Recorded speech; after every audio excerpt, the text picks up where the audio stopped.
Oh, if you look at my job description, I don't think it says anything at all about public health. It very much focuses on the job I have to do in the wards. I'm far too busy treating my patients. That's absolutely true. I don't think any of you working in a clinical setting would say that you have time to spare. And perhaps some of you say that you don't know where to start. So I'm going to turn that around and say it is my job.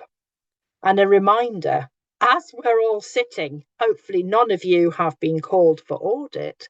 We're all sitting and we've ticked our sign, our box on the HCPC re-registration that say we are following the HCPC standards.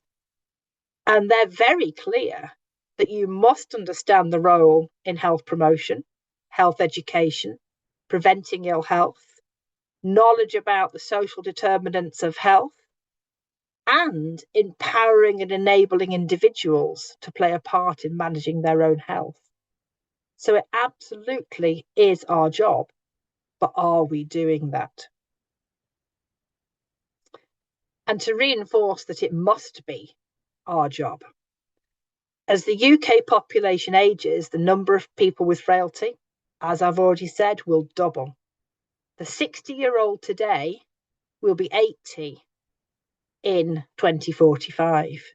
Now, that is a very personal statement, because if I tell you that I got my bus pass this year, which in Scotland means I am 60, just for avoidance of doubt, because I think in England it might be 65, but I am a 60-year-old.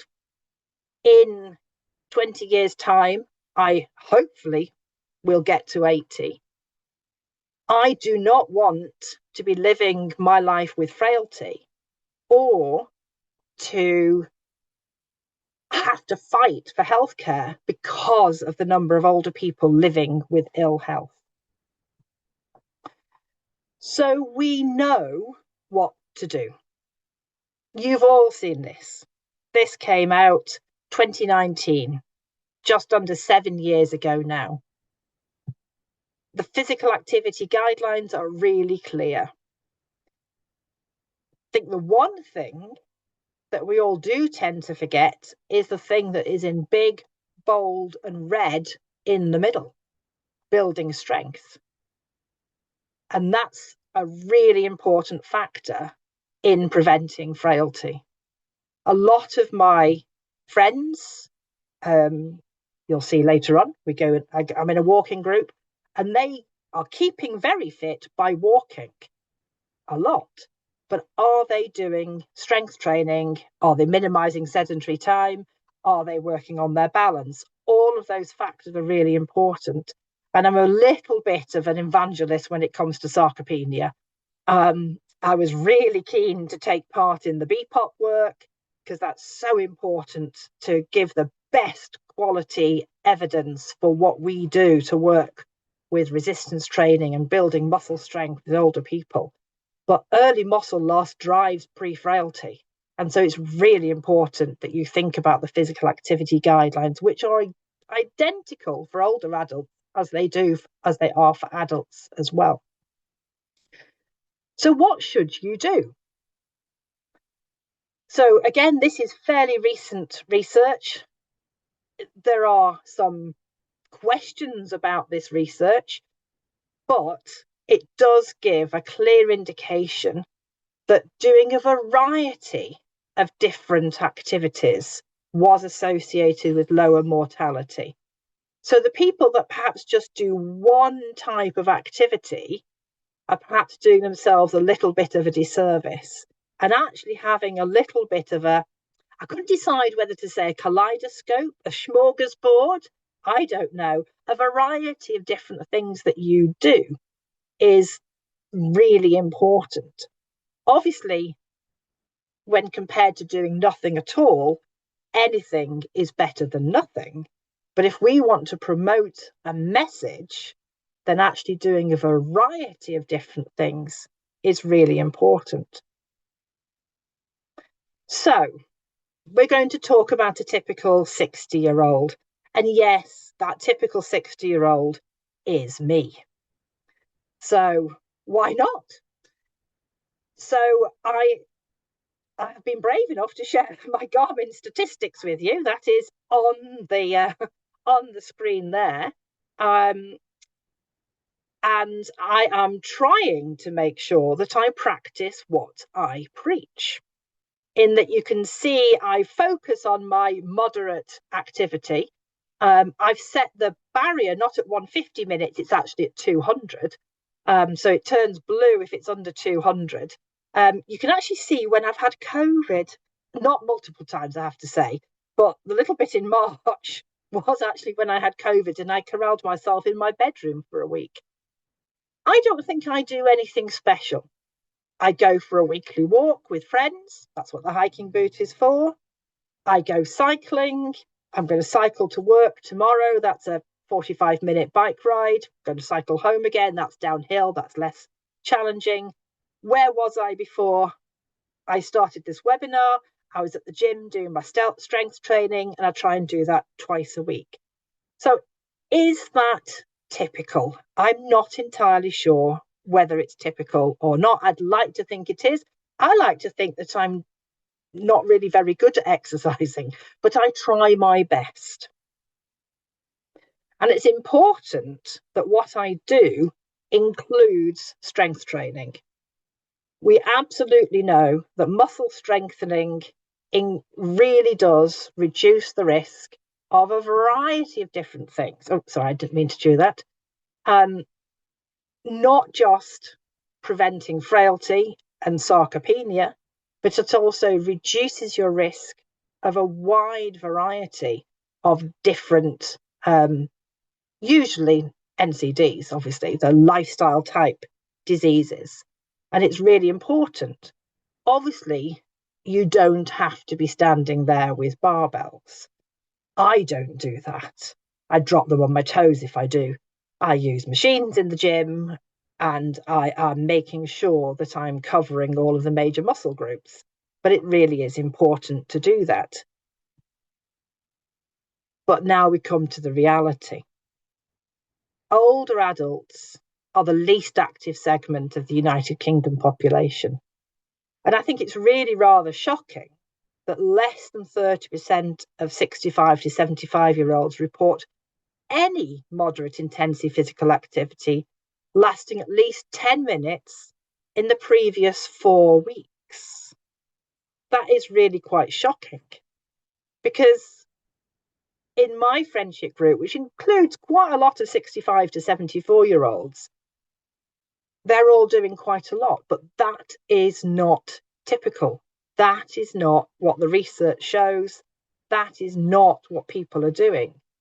And that is borne out, isn't it, by the first figures that I showed you, that the healthy life expectancy in the UK is falling. And a lot of that is to do with the fact that people are not physically active. I'm sure you've heard it said that if physical activity was a pill, we'd all be wanting to take it. Obviously, there are issues. There are issues with people who live in deprived areas, that they don't have access or funds in order to enable them to do a variety of different types of exercise. But despite that, I'd said earlier, doing a variety is important, but if you can, rather than doing nothing, do something, exactly, go for a walk, a brisk walk, but people are not even doing that. So the question is why, really? Why are people not exercising? And so this study by Christopher Hurst, who lots of you will have heard of with his work on sarcopenia and his connection with the BPOP study, looked at the attitudes and barriers to resistance exercise training. And obviously, I've already said, one of the things that I really wanted to focus on today was the importance of things like resistance training.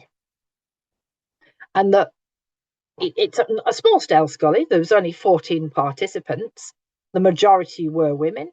93% were frail or pre-frail. So the level of frailty was already there, really. 12%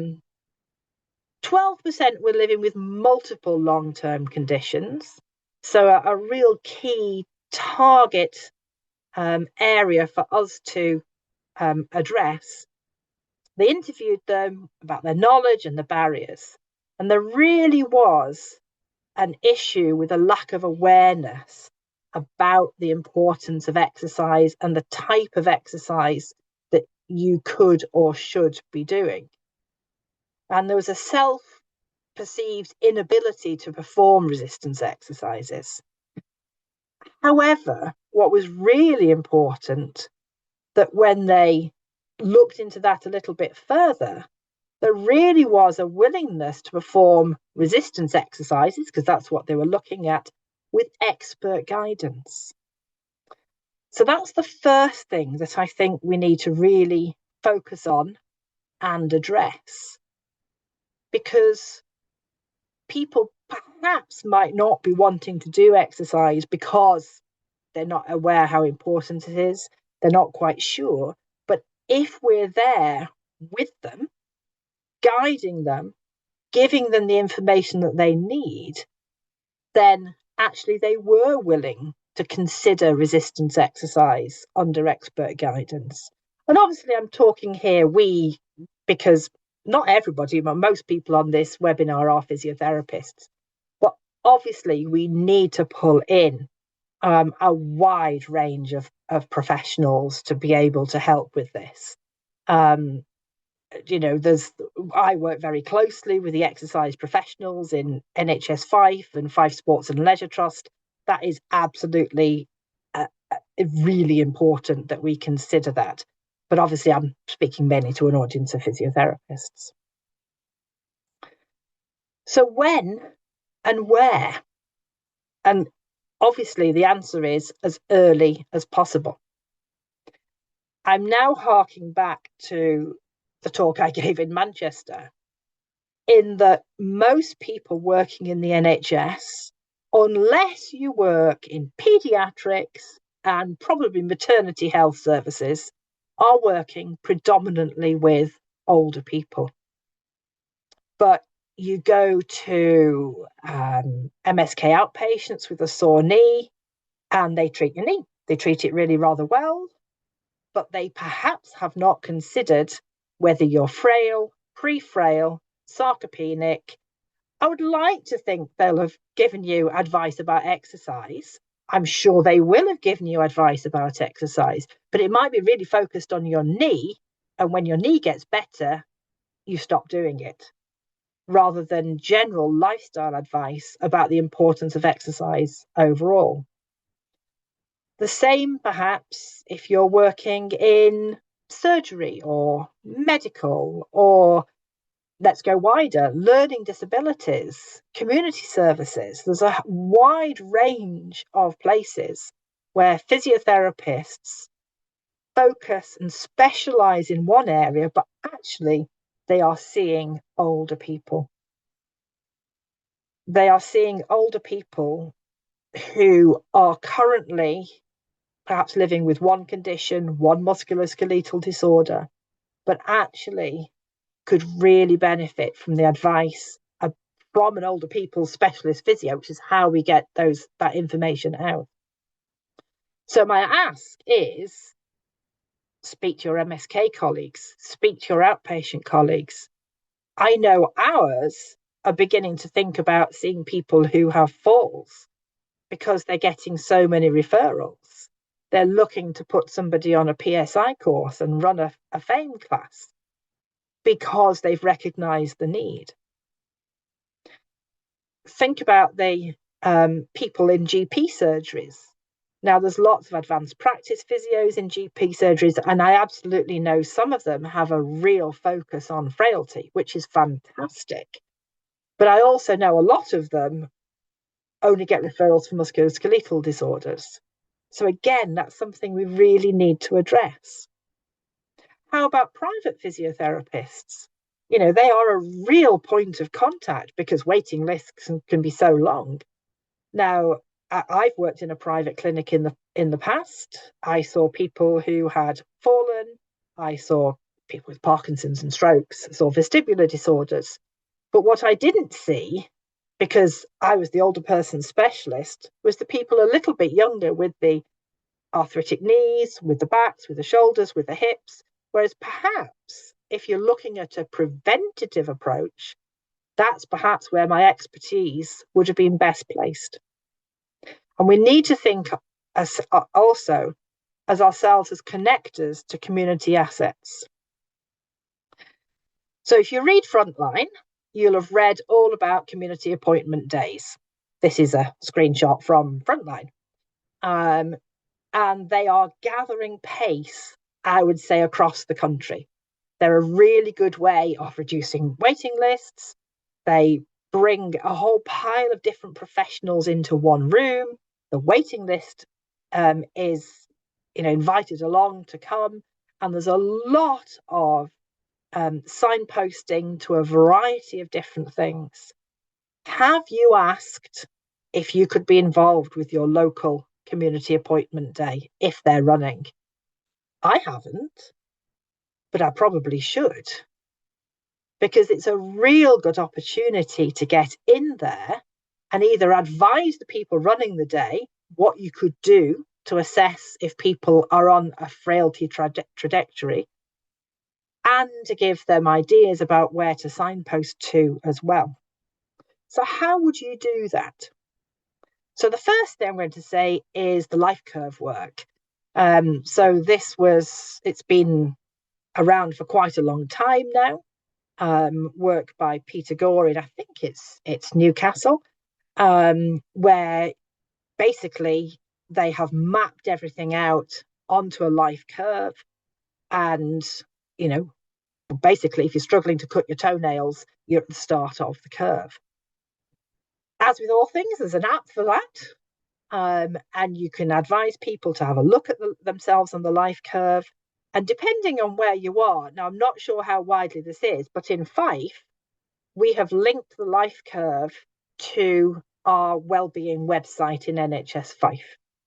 So if you go to the wellbeing website in NHS Fife, the Living Safely and Independently at Home, you can see there it's powered by the life curve. You click on the button, you complete the assessment, it tells you where you are on the life curve, and it gives you suggestions which obviously are tailored for Fife, for all the different things you can do, but it also gives you some exercises that are generic if you were on the life curve app as well. So it's a really good starting point to enable people to think about where they might be on the life curve. If perhaps you're involved with a community appointment day, or you're involved in any sort of community outreach, how about thinking about the functional fitness MOT? Again, this is something I did my functional fitness MOT training on an agile study day many years ago down in, I'm going to say possibly Dumfries and Galloway, but I might be lying, but I think it was. And that is something that you can look at and do various practical physical tests with people to look to see where they are, mapped against the normative values, and more importantly, lead to a conversation with that person to explore where they are within those normative values and the actions they might need to take to improve where they are. And there's also lots of different things that you can suggest that people can do. So just picked slightly at random, but the Retirement in Action exercise program, the REACT program, is something that is beginning to be rolled out. I know Later Life Training are involved in training some people to be REACT exercise instructors. But also, make friends with your local exercise instructors that are GP referral or level 4 exercise instructors, getting people to exercise in an appropriate way for their age, but with knowledgeable exercise instructors, harking back to the information from the study that says people are willing to exercise if they have knowledgeable exercise instructors that are advising them what to do, how to do it safely, how to progress, how to tailor, all really important. And so it's signposting people to the appropriate type of exercise that they're going to do. Because if you send somebody to some sort of, I don't know, bombs, toms, and whatever, and everyone's full of lycra and 20-year-olds, that's going to make people walk out of the door. You need to have the right program available for people. And I, as a final message, want to say, in your community, take the message to where you live. And this is a little bit sort of outside of work as well, isn't it? Have you been to your community centre, your leisure centre, your libraries, your voluntary groups? I've listed a few there: Rotary, Progress, Women's Institutes, Guild, Men's Sheds. Have you used the power of social media, Facebook groups and things like that to promote what's important? The power of speaking to people locally cannot be underestimated. I'm going to go a little bit international here, but World Physiotherapy Day last year, the focus was on falls and frailty. So IPTOP did sort of promote it, obviously, and we heard back from our member country representatives what they'd done. And Ghana had really gone to town with getting people out into their local communities and speaking to people at women's groups and the equivalent, I'm sure. I don't know if Ghana has women's institutes, but you know what I mean. They'd gone out and spoken to people on the ground. And I was sitting there hearing what they'd done and going, we could do that in the UK. We could take a leaf out of Ghana's book and go and have people speaking to all of these local groups and really highlighting the importance of being active, the type of activity and exercise that people can do, how they can be assessed, where they can go and get that right level of exercise with the right support. And because this came from World Physiotherapy Day, then one of the things that you can do is tag on to national campaigns. Did you know that the 6th of April, coming up sooner than anything else, is the World Day for Physical Activity? The 8th of September, World Physiotherapy Day. It's unlikely to be on older people again, isn't it? Last year was our year for action, but you can always do something for World Physiotherapy Day. National Fitness Day. They all come in September and October, really. But the key one I want to sort of highlight is Older People's Day on the 1st of October. That comes round every year. And it is our opportunity to piggyback on the back of national campaigns to get our message out a little bit wider. So that's the end of me. I've done my half hour, 32 minutes actually. I've gone 2 minutes over. I hope what I've done is give you a little bit of a whistle stop about the situation about where we are in the UK right now, which isn't great.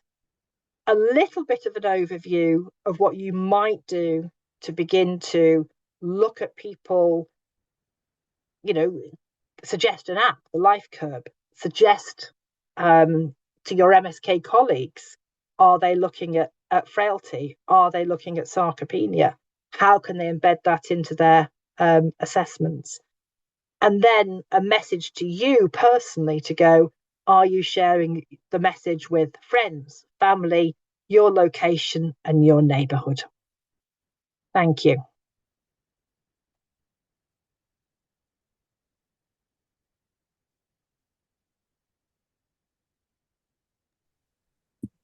It looks like everybody loved your talk, Janet, and really inspiring. I'm just having a look through the questions, and we haven't got, I don't think, unless I've missed anything, just everyone sharing really good practice, and we haven't had any questions yet. So clearly it was very thorough. Where is it? Okay. Sorry, my camera's off because I'm being. Where's the pin? Shh. Um, I'm having fun with a child, but who's help keeping us on our feet and keeping our steps up. So that's our exercise. Yeah, Janet's doing everyone is just saying thank you, Janet. We have shared a link in the chat if anyone wants to join Agile, or if anyone wants to share any comments on any ideas for other topics. I'm just checking if anything's coming through. There are a few hands going up, I'm noticing. Oh, there we go. Dawn's just put a question in as well. I'll let you read that out. But if you have any questions, instead of putting your hand up, could you put it in the chat? Is that okay, guys? Yeah, that'd be great because we can't see who the specific person is at what point to get the hand Yes. off. Right. So in no particular order, do you want to fire questions at me then? Janet, do you have some good resources you can suggest for those listening to give to patients? So, well, the first is exactly as I've spoken about, something like the Life Curve app. I have used the Life Curve app in the past to suggest to various different older people that I knew. You can't go wrong for people who've fallen or who have balance problems with things like the Super Six as a starting point. But I think the most important thing really is to consider a sort of, well, I can say I'm really talking about a public health approach as well. So it's to get the message out there about doing a variety of different things at a variety of different times, and for people to do some strength training really. But starting off with things like the Super Six, if for older adults, is not a bad starting point. The problem is that I am really a strong advocate of assessment first and giving the appropriate advice to people. And that's probably why one of the things I really wanted to focus on was things like getting into community assessment days, and getting into people in MSK outpatients and areas like that, where you can sort of start to get the people who are already engaging with those patients, thinking about sarcopenia, frailty, and the sort of exercises they need to do to either get themselves from being pre-frail back to not frail, or to maintain at a level where they're not frail.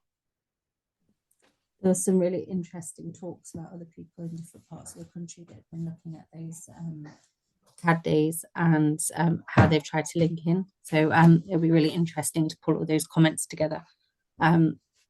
So thank you for that. There's also a question, and it says, why not use the SPPB for patients on discharge from hospitalization or as an annual check? Yeah, I mean, or even just part of it, or just elements. So one of the things that I'm keen for people to do is to do a gait speed with everybody. And I mean literally with everybody, because I find it difficult to think of like an outpatient physio department will not walk somebody from a waiting room into a clinic. And all you need to do is have marks on the floor for at least a 4 meter distance, and not 4 minutes at all. And then you've got a gait speed. If you combine that with a grip strength and a 5 times sit to stand, I'm harking back to my Manchester presentation now, you've really got a good overview of 3 key physical measures for frailty. It hasn't taken you any extra time to do the gait speed because you're walking them anyway, as long as you sort of tell them they need to walk at their normal speed and don't stop and have a chat. How long does it take to do a grip strength? How long does it take to do a 5 times sit to stand? Probably 30 seconds. So yeah, absolutely. You can start to do that, and it begins to start that conversation with people as well. Even those who are not then showing as frail or on the heading towards frail, you can still have that conversation with people about just the general information that they might need. I'm just seeing now at 55, I've taken up karate in a green belt. Oh, very impressive. That is really impressive. Yeah. I'm not doing that. We'll hear from you next year, Janet, and you'll tell us you've joined a karate club. There's a question from Dawn who asks if you do your functional fitness MOT test with some people and they're below where they should be for their age and sex, how do you go about having that conversation and any suggestion for improvement? I think it's really important when somebody isn't quite where they might have hoped that they are to sort of temper that with some really sensible advice. So I know, for example, when we were doing our functional fitness MOT training, there was somebody that was there with me from where I work who had, I'm sure it was the flexibility of a 90-year-old, and she was actually in her 20s at the time. So you've really got to temper it with well, actually, everything else was really very good because you're 20, whatever you are. It's just your flexibility isn't really very good. So it's contextualizing it. I always find it useful to talk about strength, for example, and link that to day-to-day activities so that they can really see the importance of what you're talking about. So it's the ability to lift a toddler up, your grandchild, get down onto the floor and get back up again, up and down stairs, out of a low chair without using your arms. It's contextualizing it in that way. So, and I always tend to use the phrase that it's not as good as it could be, rather than it's poor or I have a concern about it. So it's phrasing it in a positive way to go, it's not as good as it could be, but if you work on it doing X, Y, and Z, then it'll improve. And then you'll be able to get on the bus, pick your toddler up, whatever. If you all remember was it a Christmas advert from about 3 or 4 years ago with that man doing all the strength training because he wanted to lift his grandchild up to put a star on the Christmas tree or whatever it is. It's linking it to their goals, their aspirations, what's important to them, because that's the hook. The most important thing isn't giving someone the correct exercise almost, it's getting the motivation and then the adherence. And you all know that the most successful exercise programs build in motivational and adherence cues, checks, and monitoring, because, otherwise we'd all be doing it, wouldn't we? It's how you keep that sort of first flush of enthusiasm going, because this is a lifetime commitment. Again, it's been said, the older you do, the more that you have to do, not the less, to be able to maintain where you're coming from. That was a nice answer, Janet. Well summarised. Linking in the meaning of life and that sort of sense of purpose as well with it works. I can't see. It was a John Lewis advert, that Christmas advert. It was really lovely to look it up. It just came back to mind. And I can't see any other questions, but if anyone has any, there's some really good resources. So we might have to look at how we managed to pull them all out from the chat into a bit of a document for everyone. Here we go. We have another question. So Linda asks, how do you overcome people's fear of starting an activity and with the younger generation who are attached to technology/gaming sitting all day? But you can use the gaming then, can't you? Absolutely. If they are, then utilize what's important to them. But obviously, you need to get them off the couch. But you can gamify quite a lot of the exercises. There are things that go in and out of fashion. My children are all grown up now, but we definitely had quite a lot of activity on the Wii at one stage, and I'm sure there are other equivalent things now.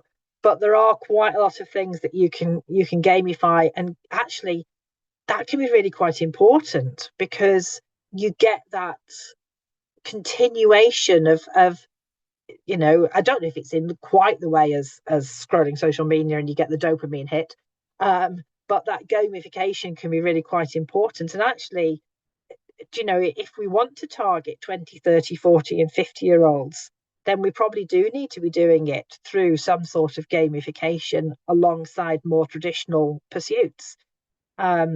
there's always an uptick in activity after something like the Olympics. I mean, we're talking about going curling through work at the moment, in my QMU work. I'm sure we wouldn't have been thinking about that if it hadn't been for the Olympics. But then it's how you maintain that. And some sort of gamification, of which I am no expert whatsoever, seems to be something that would be targeting the sort of 30, 40, 50-year-olds. Although, let's be honest, 17, 8-year-olds are equally on smartphones, tablets.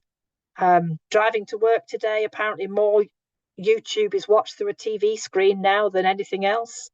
And yeah, absolutely. So utilize what you've got. That is a really good point about utilising what you've got. There's some voluntary sector organisations who've got some really nice digital, not only just digital support, but also digital activities. There's one near us in Devon that do a projector-based exercise activity, which obviously you can only do at the venue, but they can do really exciting different bits that we might not know about. So linking in with the voluntary sector as well. How do you overcome people's fear of starting an activity? We've done that one. I think everyone's saying it's very helpful, Janet, and thank you very much. I can't see any more questions. Has anyone got any other questions for Janet? I think there was one more question about somebody was looking at health coaching training in operative care for older people service with a prehab focus, and it's asking about, has anybody attended this type of training or any experience with this? I don't know if you have heard of it. Well, I mean, any sort of health coaching is really important. Like I said, if you can have the best exercise in the entire world, but if you don't have people motivated and adhering to strategies, then it's no good. I think I've been scrolling up and down. I think somebody did mention the combi and things like that, which is really important to sort of think about. You can assess people's readiness to exercise. You can look at where they are in that sort of cycle of activity and really intervene at the right time for that person. But they've really got to be thinking about wanting to exercise. It's very difficult to get somebody who is completely negative about exercising or activity to get started, but you've got to be in that right place. And so I would think health coaching is really quite important. But the evidence is out there for a brief intervention as well. It really is quite strong that, or relatively strong, I suppose you should say, that being given advice by a health professional who's giving you accurate advice is actually quite a good trigger to start you on that journey about thinking about exercise. But the best way is to make it social as well. Why do I walk? Don't know how far I walk on a Saturday morning. How far did I walk on Saturday? 12k. What's that? 6-7 miles. I didn't do it. Well, I did do it for the exercise, obviously, because I'm a physio, but I did it because of the chat with my friends and the cup of coffee afterwards. So having that social aspect to exercise is really important. That's why people like team sports, because of the social aspect. It's very difficult to get yourself motivated to go out on a damp, wet evening to go for a walk or a run. But it's far easier to get yourself motivated to go if there's somebody waiting for you at the corner and would be disappointed if you didn't turn up. We've got a further question, and it's one that I think quite a lot of community therapists face, that referrals into the 10% who are severely frail, and you don't actually get the patients who actually participate in exercises. So therefore, like BPOP results aren't actually very good. What's the advice there? So, yeah, absolutely. I mean, but well, the first thing to say really is that you can when it's just linking it completely to BPOP, because obviously I did wave 1 and wave 2 of BPOP. I'm only not doing wave 3 because they closed the department where I worked in, but I won't say any more about that. So you can do strength training and appropriate interventions with the 10% of severely frail. It's just obviously very tailored to their needs. But I feel your frustration. I absolutely know that that's why I'm doing this talk, because most of the NHS resources for older people's physios are going to that 10%. And we're not addressing the 90% at all. Now, some of that is not our job. We need to be bringing in a whole systems approach. What I wanted to do today was to really highlight that if you are in a position where you can influence local policy, or the way that you can get other physios within your trust, your NHS board, your area on board with the skills that you have as an older person's physio, is to really pass that on. Because I often find when I am talking to people like that they haven't even thought about frailty or sarcopenia, or any of the things that just come automatically to us. So yeah, but you still can target, the severely frail. I mean, assuming if they're community referrals, they're living at home, although you can still do really quite good exercises with people in a care home setting. Let's not forget the 10%, but I'm talking about the 90% this evening, I suppose, is the best way of putting it. I've got some nice reactions for that one. Dawn is saying, thank you very much. Have a good rest of the evening. A new message. The very frail often gain the most from strength training. And someone uses body weight exercises for them. One of the most successful exercises they've had getting people to stand repeatedly from a fully, Yes, it can be the simplest things, and absolutely the very oldest have the most to gain. Again, you're probably all aware of the research from 30 years ago by Fiataroni that did resistance exercises with people in a care home, and their percentage gains were huge. But actually, the functional gains meant that they could maybe stand up from a chair where they couldn't before. And I know I've had conversations perhaps with students who go, how is that important? And I go, well, if you're in a care home and your choice is being hoisted to the toilet or standing up and going to the toilet by yourself, which would you choose? So it can be really important. And like I say, strength training, if it's tailored at the right level, which obviously for the frailest and most sarcopenic can be a very low level of exercise, can be really rewarding because you get big gains. You can never get those percentage gains with weightlifters because they're already at the max, but you can get huge gains with older adults. That's a nice way to look at it, Janet. Again, lots of thank yous. So if we've got any last questions, or should we let you all get on with your evening and say thank you very much, Janet. It was a really lovely start to our webinar series of 2026. I'll paste again the link in the chat for the mentee if anyone wants to put any topics that they would be interested in hearing from, and you'll get a feedback questionnaire come through and a certificate for attendance. So yeah, thank you everyone, and lots of love for you, Janet. Louisa says, do you have a copy of these TheraBand exercises? So perhaps that can be a shared resource. I think that was to Dawn, who there we go. Uses black and silver TheraBands for everyone in her ST study. Oh yes, you've got to move up. You've got to move up. But you can get some really effective TheraBand exercises. Can we call them TheraBand? Other bands are available.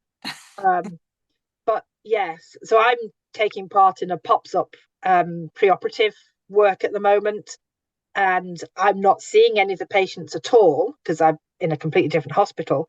But the pack that I've given them all has 4 different therabands in, so that when they're beginning to struggle with, find one easy, they can move on to the next. Because the most important message I wanted to give to the nurses who are triaging these patients are that the patients have to progress.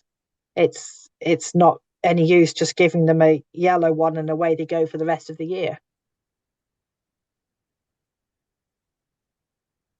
Thank you, Janet. I'm going to pass over to Jo or Beth if you want to. Fab, lovely. Yeah, thank you so much, Janet, and thank you everyone for watching and engaging and sharing so much in the chat. We will definitely look at compiling a lot of those resources and sending them out to you guys as a way to help keep our older people active. Just to mention, if you're not a member of Agile, we would love to have you as a member. It's not very expensive per year, and you can find a link on our website for joining. If you are a member of Agile and you're interested in doing more with Agile, we have some committee vacancies that we are really keen for people to express interest for. And we'd be absolutely delighted if you sent us an email via our website if you're interested in any of those.